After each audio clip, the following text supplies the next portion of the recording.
Good morning, good afternoon, and good evening, love bugs. It is your favorite motivator, Mimi the Motivator, and this is the Get High on Motivation Show. Welcome back, love bugs.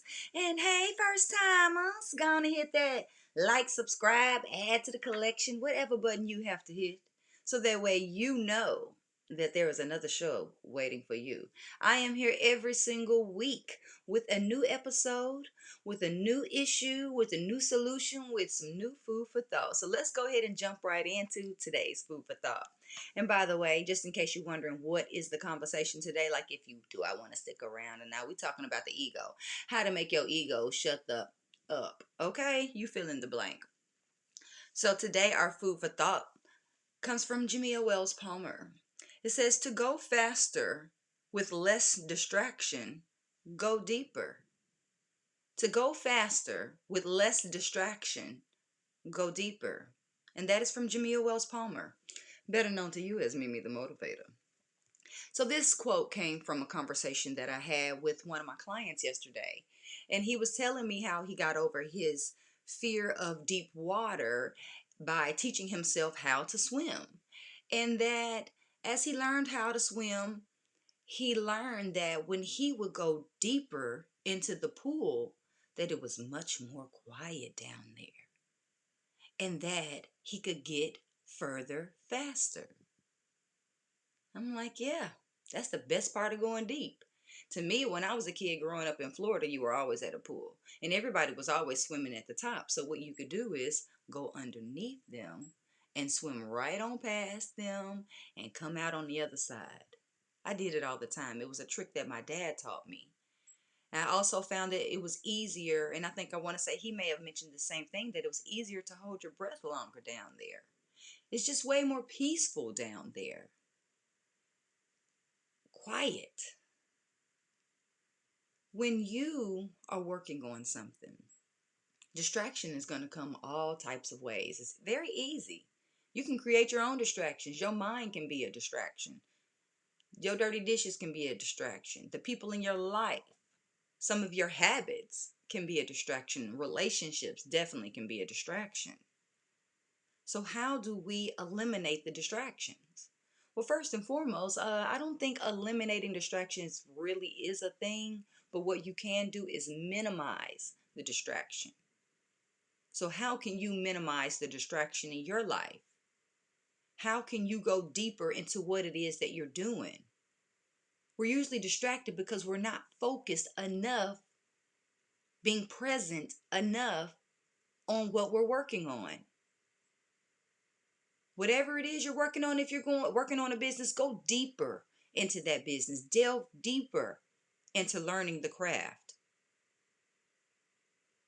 If you are building up your spirituality, go deeper. Read more, meditate more, do more research. How can you go deeper in what you're doing so that way all that surface level distraction can be out of your way? Because when the distraction's gone, you will move faster. You will attain results faster, which means you may just get to your desired destiny faster. Would you like to speed things up in life?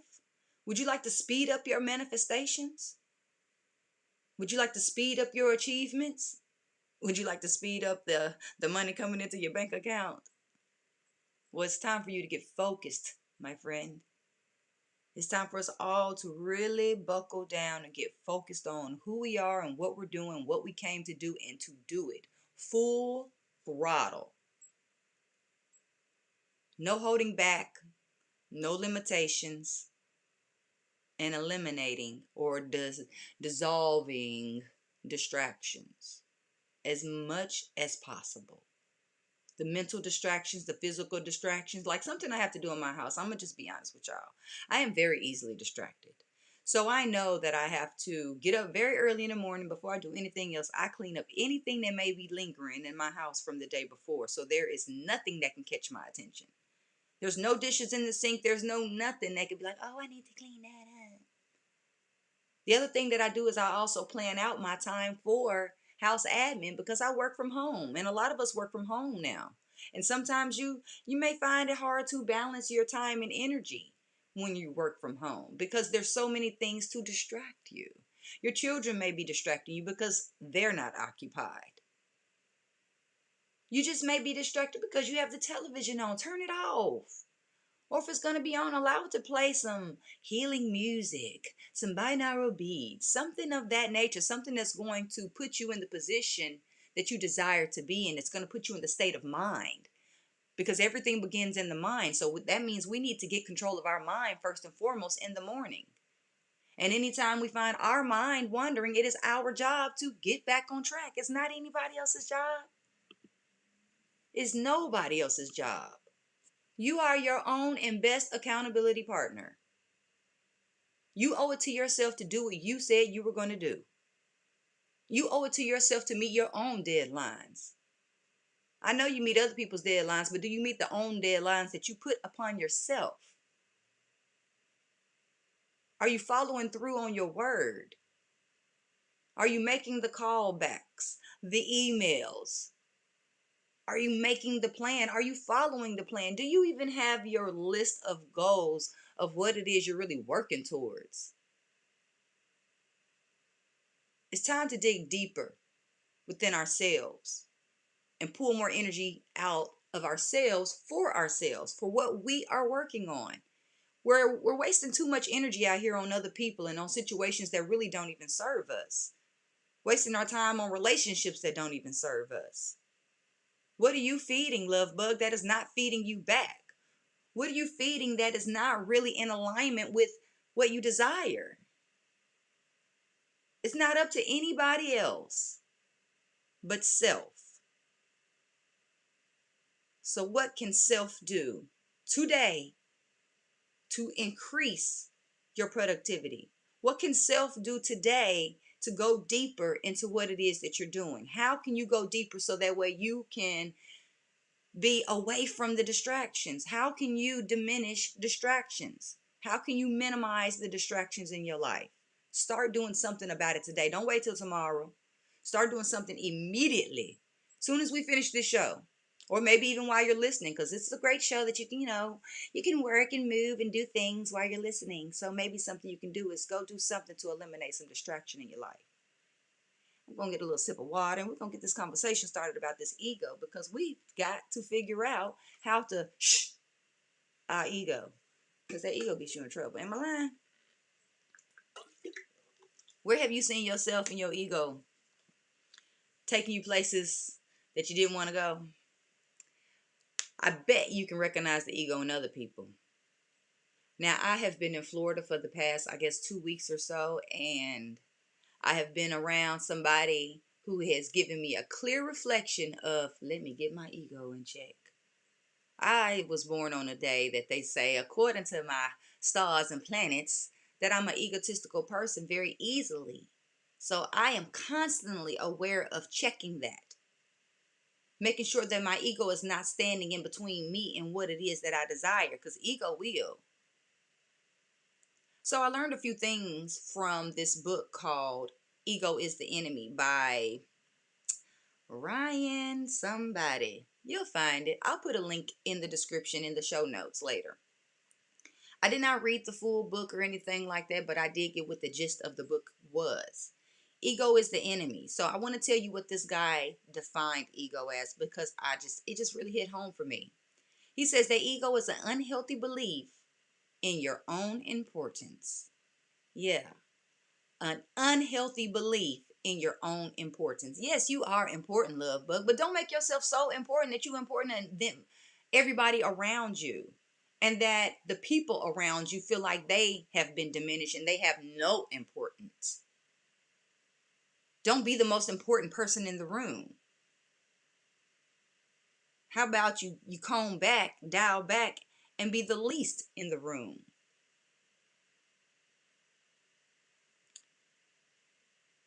He says that ego turns concern into obsession and turns confidence into arrogance.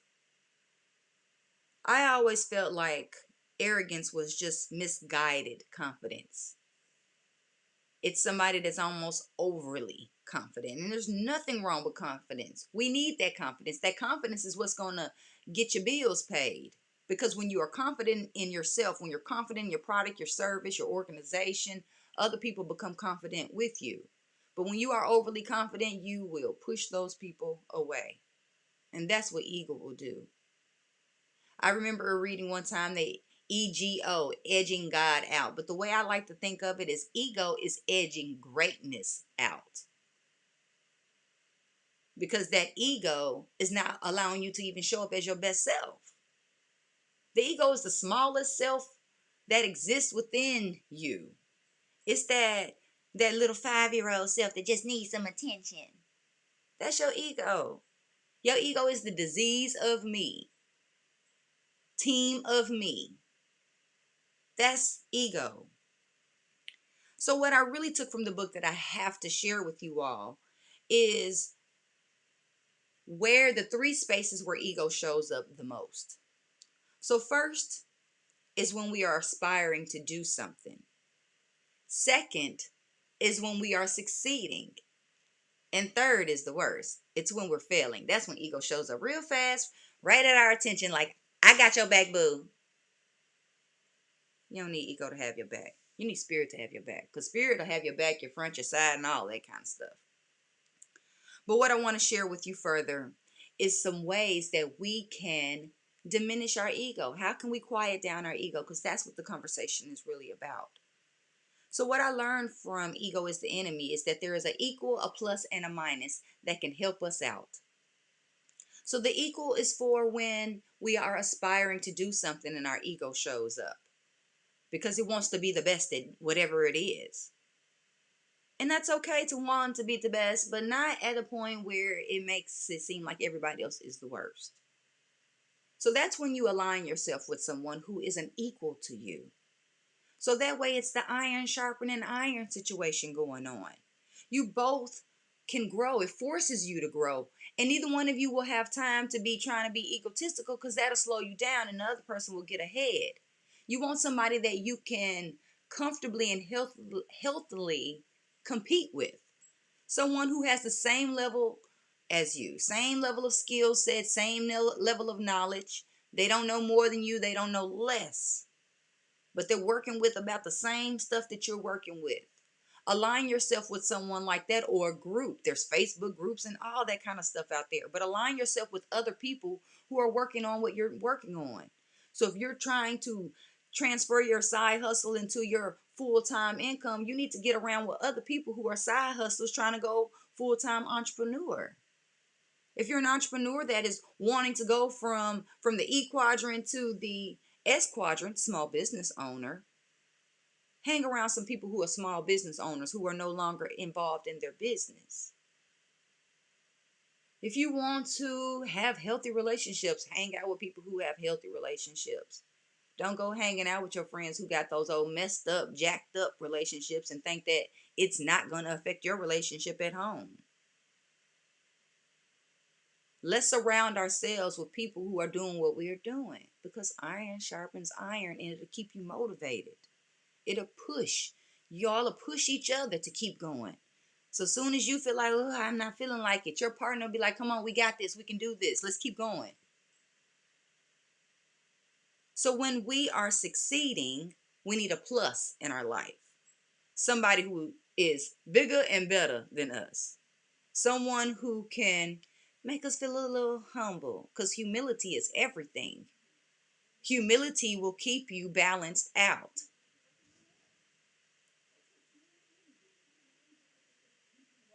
So what we can do with a person who is bigger and better than us is this person can mentor us. This person can definitely serve as an example of something to reach and to stretch for. This person will keep us in check. They'll keep our ego in check because there's always going to be somebody out there that's bigger and better than you. There's always somebody that can beat you. And that's okay because we're not out here to be competing with other people. We're here to compete with ourselves. We're here to compete with our best self. and not our worst self. Don't compare yourself to your worst self. I catch my clients doing that sometimes. Well, I used to da, da, da, at least now I'm doing this. But you've done better than that in the past, which means you can do even more and even better in the future. Step it up, love bug. Quit dialing back. Dialing back is over and done. We don't have time for that. It's time for us to step it up, level up, take it up a notch. And being around someone who is some notches above you will kind of influence you to step it up. So we need people in our lives who have done what we're trying to do, who already have the knowledge and the expertise that we are attempting to attain, for the humility and for the opportunity to grow. So then when we are doing good and you riding your little mountain, your magic carpet ride, and then stuff goes zoom, and now you've just failed, or you've just suffered loss, or suffered a breakup, and your ego is standing there big and proud. That's when you need a minus in your life. You need someone who knows less than you.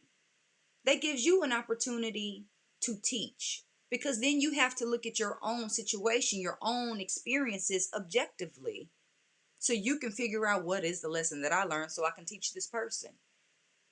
And even if it's not a person, you can write it in a book, you can write a blog, you can do videos, you can do a podcast.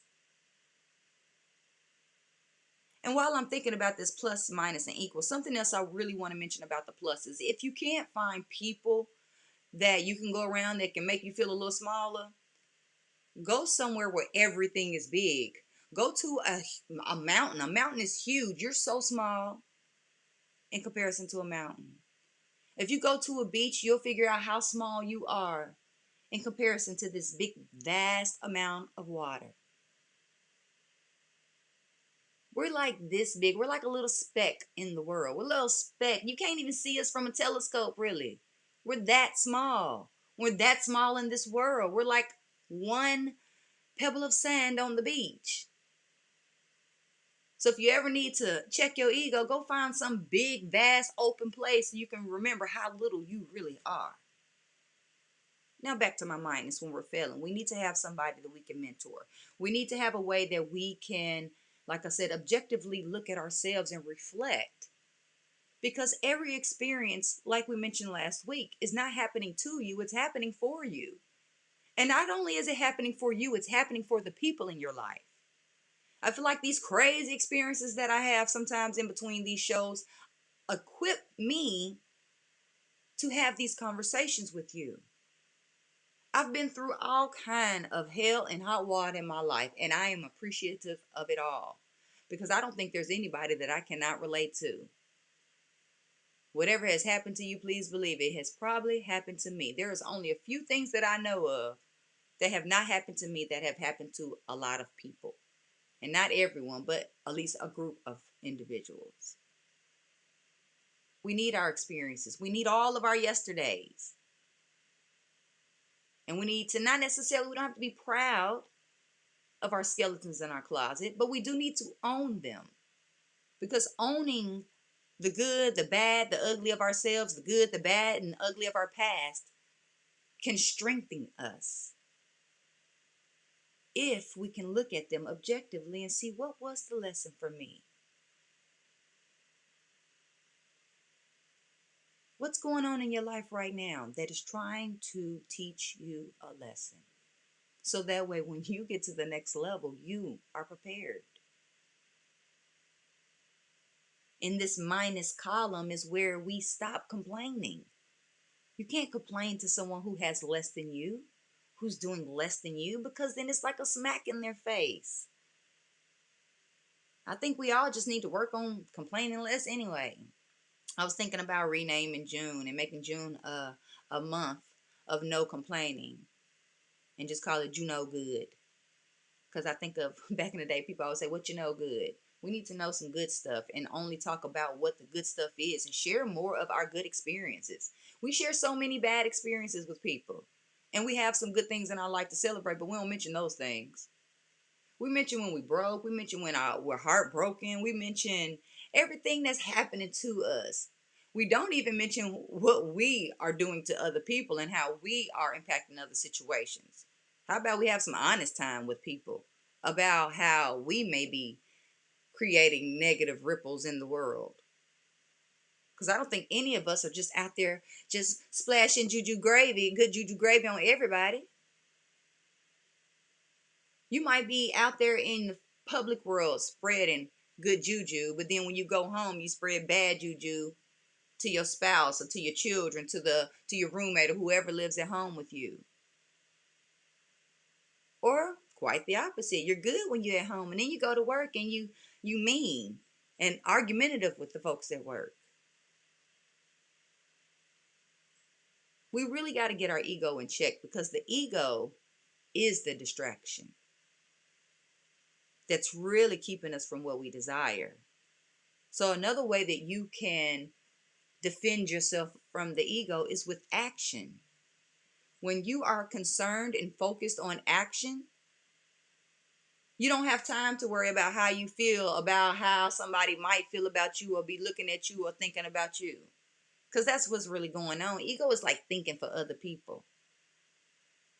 We have to stop feeding our ego. We have to stop looking for things and evidence to support what the ego believes. Let's feed our spirit more. Let's feed our spirituality more. Let's tune more into who we really are, to our higher power that lives within us.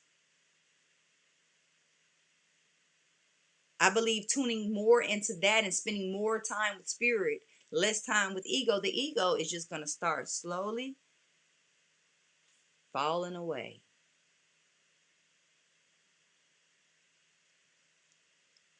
Go deeper. I want you to swim deep beneath all the egotistical things going on in your mind and in your world. Swim beneath other people's ego. I learned the ego exercise from Eckhart Tolle. And it's something you don't do all the time, but every now and then. When someone is attacking you verbally or calling you names, something of that nature, do nothing. Because our natural response is to retaliate. That's our unconscious response. But let's consciously do nothing. Maybe even smile at them.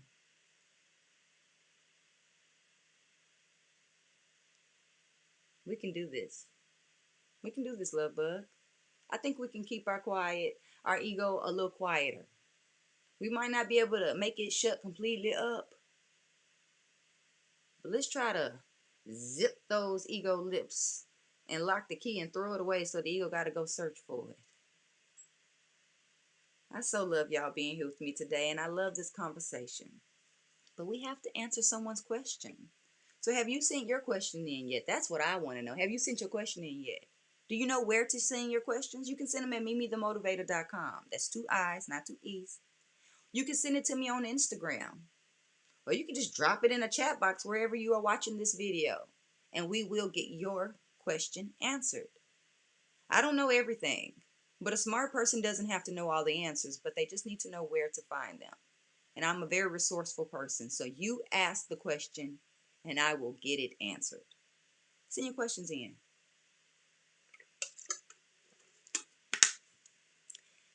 Dear Miss Motivator, I know many people are writing in about familiar relationships, but what about friendships? What about friendships that are starting to be difficult to be in? Well, that's a great question. Well, I believe that your friendships are like your family. I believe friendships and family go together. I believe that we have to approach our friendships the same way we approach any other relationship in our life. A relationship that is not growing is dying. So we have to feed our friendships the same way we feed any other relationship. We have to be honest, and we have to also recognize that our friends are our friends for a reason. They say birds of a feather flock together. So that means you have some kind of common color. The other part is that you always have a responsibility in choosing how you deal with your friends. So if you find that there is a relationship or friendship that is difficult for you to support, find a different way of supporting it. Find a different way of showing up, or find a way to create distance. And maybe this might be an opportunity for us to check our ego. Is it our ego that's having an issue with our friendship, or is it our spirit? Because if it's our ego, then that's an opportunity for us to do something about our ego and about self. It's an opportunity of self-reflection. But if it's our spirit, then there may be a move that really needs to be made in the physical, but first in the mental. Every blue moon, it's a great idea to take inventory of your relationship. See what the pros and cons of the relationships are, because very often we will look at the cons because they can be bright red flags. But if we sat down literally with a piece of paper and a pen and wrote down everything that we love about this person, and then wrote a column of what the challenges are of dealing with this person, I bet the love that you have for this person is going to outweigh the challenges. Now, in the case that it's the other way around, then hey, I don't think I need to tell you what to do. But sometimes we really have to focus on the love that we have for a person. We have to focus on what it is that we're really grateful for this person who is in our life. This person that we do have a bond with. Now, if you're out there calling everybody your friend, then maybe that could be the issue. Because friend is not a word that you should just throw around out there loosely. A friendship is an agreement. And it is an agreement that I am going to show up for you the way that I expect for you to show up for me. That I got your back. That I'll be here at your side. And I'll stand in front of you and fight somebody too if I need to. And if that's how you feel about the person, see how you can feed the relationship so it can grow and be a more healthy relationship and comfortable relationship for you both. And also be sure that it ain't your egos going at war like, I love you all and I really appreciate you, but we gotta go. We're running out of time. So make sure that you are clicking links and seeing what is going on in my life that can go on in your life so we can spend more time together, not just here on this show, because there's all kind of stuff out there. I got Black Coffee Talk. I got Moon Meditation Magic, which we did last night and it was the bomb. What else? I got Black Wealth Masterclass coming up this week. You don't have to be black to attend Saturday, but we do have an opportunity for you to heal your money wounds. So please get more information about that if you are interested. And if you're interested in anything that is presented on this show or that has not been presented on this show, you reach out to me because I am here to serve you. I am your favorite motivator's favorite motivator, Mimi the Motivator, host of the Get High on Motivation show. Be happy, be healthy, be you. I love y'all.